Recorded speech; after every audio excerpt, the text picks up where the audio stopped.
Blessed are those who can see, and blessed are those who can hear. I'm not here to complain or ask for your sympathy. I just want to share my story. We had a dream of retiring to Lebanon and starting our son in Lebanon High School after 8 years of homeschooling.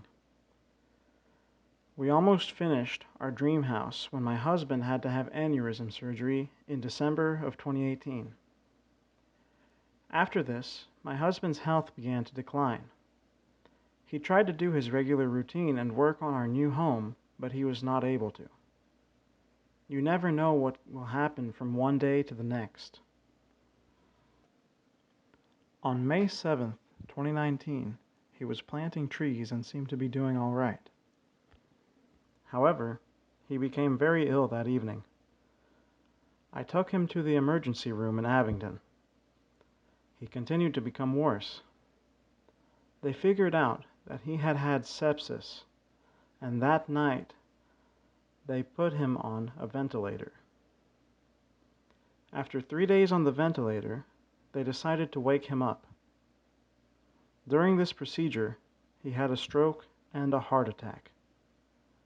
He was taken by med flight to Johnson City, where he was then treated.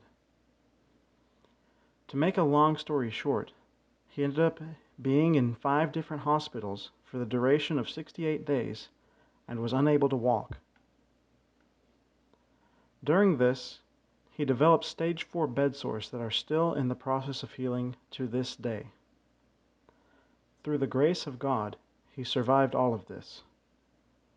The next images I am going to show you are graphic, and if you are sensitive, you may want to look away now.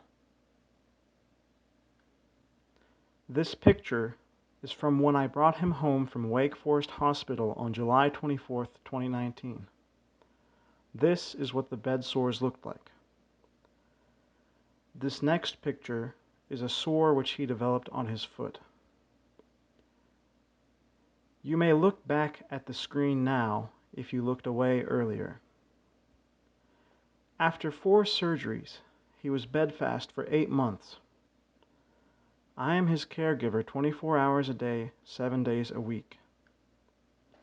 After all of this, we had to wait long enough until he was strong enough to have surgery to put in a pacemaker and defibrillator.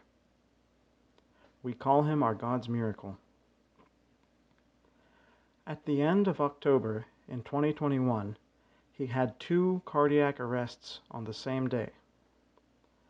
He was on the ventilator for 7 days, and the doctors were giving no hope. With the good Lord's help, he woke up and started to recover again. They took my husband off the ventilator for my son's 18th birthday. We celebrated his birthday in the ICU. With the help of our family and friends, we got through this. Our youngest son started college in 2022, and our oldest son, who was born with asphyxia, was living in Doran and working at Walmart.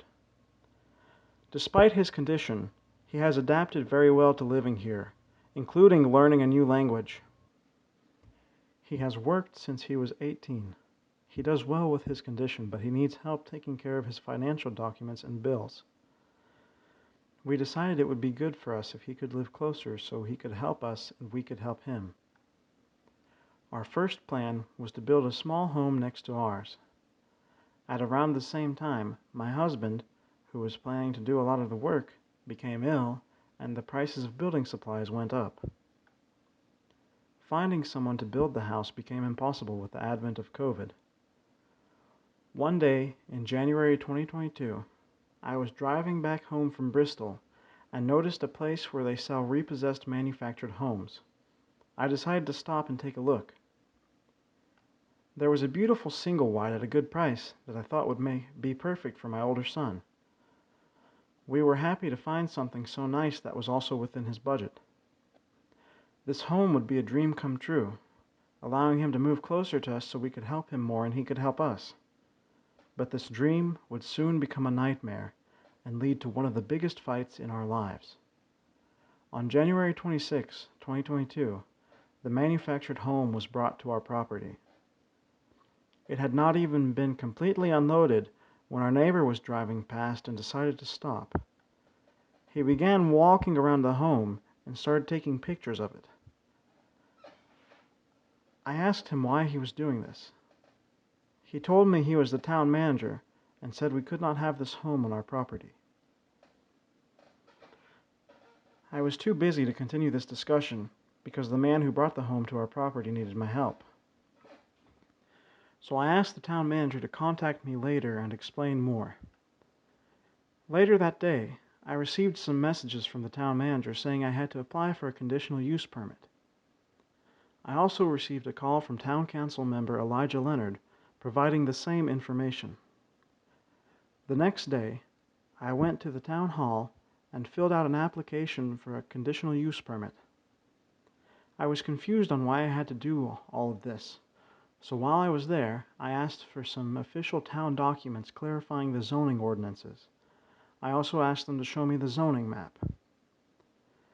It took 2 weeks of going back and forth between the town hall and the town lawyer's office to try and get the answers I needed. When I was doing research, I found out that I had the option to rezone my property. This is what Kevin Tiller, the town lawyer, said during a town meeting. No, you can't do it for one particular property. If you amend the zoning ordinance, you amend the whole thing. For the entire subdivision? For the whole section. You mean like wherever there's, if we wish to amend it, an R1, you'd have to amend the entire R1. Exactly. Not just a Every section. R1 zone, not just one particular area. I asked if I could be allowed to keep the home if I turned it to real estate, and Kevin Tiller said I could not. And with a double wide, you can surrender a title and have it declared part of the real estate. You can't do that with a single wide. A single wide, once it's titled, it's always titled. You can't surrender a title to a single wide that I'm aware of. Both of these were lies. Town council member Elijah Leonard provided me with conflicting information in regards to what the town ordinance says. Which is the most restricted in town. The issue with that is in the R2, there's nothing in an R1 that speaks upon a mobile home.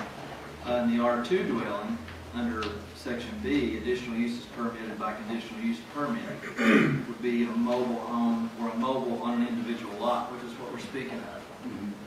But in an R1, which is the most restricted, there's not even a conditional use permit available besides here in section C, which states nothing about a mobile home. So I'm not sure, Mayor, that we can approve a mobile home in an R1 because nothing spoke about a mobile home in an R1. It's the most restricted in town. In this first clip, he says that because the zoning ordinances do not mention a manufactured home, you cannot have one. Did you see anything that was modular home there? It doesn't speak in here about modular home, but it doesn't speak against the modular homes. It talks about So you can interpret that by you want to? and manufactured. In this second clip, he says that because the zoning ordinances do not mention a modular home, you can have one. These points seem to directly contradict one another. It was so difficult trying to get any information from the town. They even forced me to hire a lawyer or they wouldn't talk to me. I went to the town hall to ask one more time for them to sign the building permit. The town manager sent the town clerk to speak with me. I let her know that I was talking with a lawyer. The very next night, 2 wheels had been stolen from our manufactured home. On May 16, 2022, we went to the Board of Zoning Appeals, and they said we could not have this home on our property because of the town's zoning ordinances. We asked everywhere we could to show us the specific paragraph in the ordinances that said this, but no one could show us.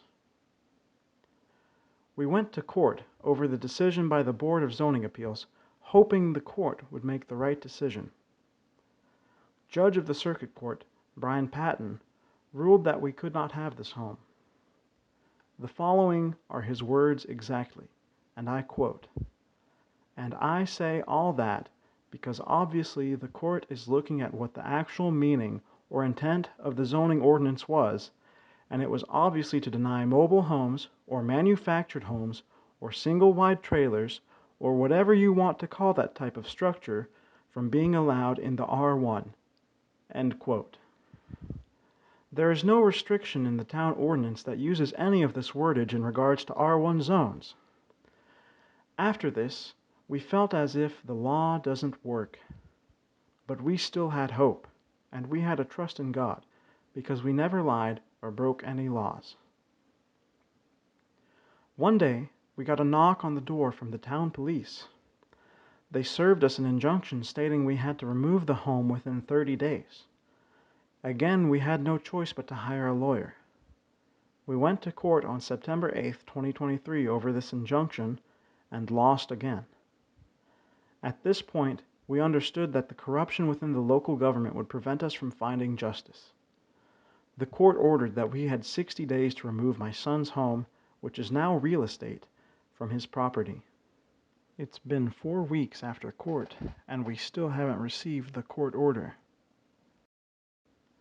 How could any of this happen? Do we still live in a free country? If the local government does not exist to protect our rights and freedoms, then what are they doing?